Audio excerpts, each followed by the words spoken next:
биздин эки калк кылымдарды карытып бирге кошуна жашап келебиз. Эки элдин ортосунда эч кандай бөлүнүү болбош керек. Жанагындай чек араларыбызды ачышыбыз керек. Эки эл бири-бирине кенен кесир бир туугандай каттап туруш керек. Президент Садыр Жапаровдун Өзбекстандагы расмий сапарынын алкагында жалпы 22 документке кол коюлду. Анын ичинен өзгөчө белгилегечү нерсе эки өлкөнүн ортосунда мамлекеттик чек аранын линиясын укуктук жактан аныктоону, аягына чыгаруу маселеси каралды. Анда мамлекет башчылары Кыргызстан менен Өзбекстандын чек арасын аныктап, аны достуктун, ынак коңшулуктун жана кызматташтыктын чек арасына айландыруу зарыл экенин баса белгилешти. С удовлетворением хочу отметить прогресс в области делимитации кыргызско-узбекской государственной границы, достигнутый в 2017 году, завершивший описание около 85% государственной границы.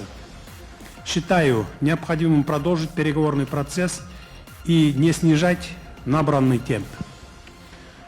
В целом, завершение юридического оформления государственной границы двух стран в дальнейшем даст новый импульс нашим дружеским отношениям и укрепит стабильность на приграничных территориях.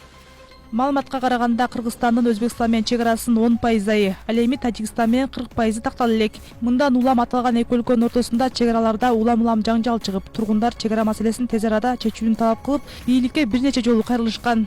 Ошондой эле буга чейин Баткендин Өзбекстан менен чектеш Бүргөндү аймагындагы мунай кендерин жана газдын үзүрүн бир гана Өзбекстан көрүп келгени боюнча ар түрдүү кептер айтылган.